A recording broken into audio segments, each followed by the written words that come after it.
ઉપલેટામાં તાલુકામાં કામદારો અને કિસાનોની માંગોને લઈને દેશવ્યાપી હડતાલના સમર્થનમાં ઉપલેટા કિસાન સભા દ્વારા રેલી યોજી દેખાવો કરવામાં આવ્યો હતો। કિસાન અને કામદારોની પડતર માંગોને લઈને તારીખ 9 જુલાઈના દેશવ્યાપી હડતાલ અને ખેડૂત વિરોધી સરકારની ખાનગીકરણની નીતિને પાછી ખેંચવા આજે સમગ્ર દેશમાં ખેડૂતો અને કામદારો દ્વારા દેખાવો અને વિરોધ પ્રદર્શન કરવામાં આવી રહ્યું છે, જેના સમર્થનમાં રાજકોટ જિલ્લાના ઉપલેટામાં ગુજરાત કિસાન સભા અને કામદારો અને ખેડૂતો સાથે દેશવ્યાપી હડતાલમાં જોડાઈ સમર્થન આપ્યું હતું।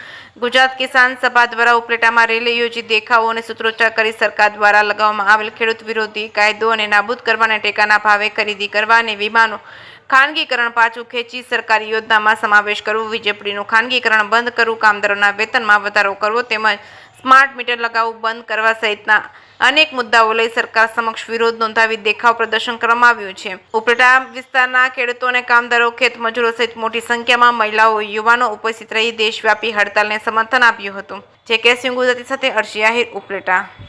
મારું નામ દાયાભાઈ ગઢેરા, ગુજરાત કિસાન સભાનો પ્રમુખ છું।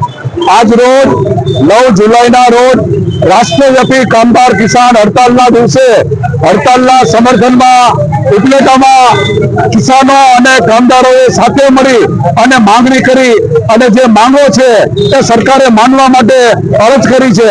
ખાસ કરીને ખેડૂતોને MSP ટેકાના ભાવનો કાયદો બનવો જોઈએ, જે સરકારે હજુ સુધી બનાવ્યો નથી। ખેડૂતોના કરજા નાબૂદ થવા જોઈએ। ખેડૂતોને વીજળીનું ખાનગીકરણ બંધ કરો, સ્માર્ટ મીટર લગાવવાનું બંધ કરો, સહકારી ક્ષેત્રનું નિગમીકરણ બંધ કરો અને સરકારે જે 4 લેબર કાયદા બનાવ્યા છે, કાયદા પાછા ખેંચો અને કામદારો અને કર્મચારીઓને જે પ્રકારે સવલતો મળવી જોઈએ સવલતો આપો। મિનિમમ લઘુત્તમ વેતન કામદારોનું 26,000 રૂપિયા કરો। આવી વિવિધ માંગણીઓને લઈને આજ રોજ ઉપલેટાના બાવડા ચોકમાં દેખાવો કરી સૌ ખેડૂતો એકત્રિત થઈ અને રેલી સ્વરૂપે રાજમાર્ગો ઉપર શહીદ ભગતસિંહ ચોકમાં આવી સૂત્રોચ્ચાર કરી અને કાર્યક્રમ પૂર્ણ કરેલ છે। મારું નામ ખીમાભાઈ રબારી, ગામ ઉપલેટા। આજ રોજ ભારતની અંદર જે રાષ્ટ્રવ્યાપી આંદોલન ચાલી રહ્યું છે એના ભાગરૂપે ઉપલેટા તાલુકાની અંદર કિસાન મજદૂર એકતાના ભાગરૂપે આજે જે અમે રેલીનું આયોજન કરેલું હતું અને દેખાવો કાર્યક્રમ કરેલા હતા। કારણ કે હવે જે આજે એ ભાજપ સરકારની ભ્રષ્ટાચાર અને પૂરેપૂરી ખેડૂત વિરોધી સરકાર હોય તો અમારી માંગણી જ્યાં લગી ન સંતોષાય ત્યાં સુધી આ ખેડૂત વિરોધી સરકાર કોઈ કારણસર ખેડૂતો દેવા માફી નથી કરતા। આજે ખેડૂતોનો દીકરો દેવાની અંદર જે ડૂબાઈ ગયો હોય, કરજા લીધેલા હોય અને છેલ્લા 2 થી 3 વર્ષથી જે ખેતીને નુકસાન થઈ રહ્યું છે તેના પાકવીમાં ન મળતા હોય, પાકવીમાં પણ ખાનગીકરણ કરી નાખ્યું છે।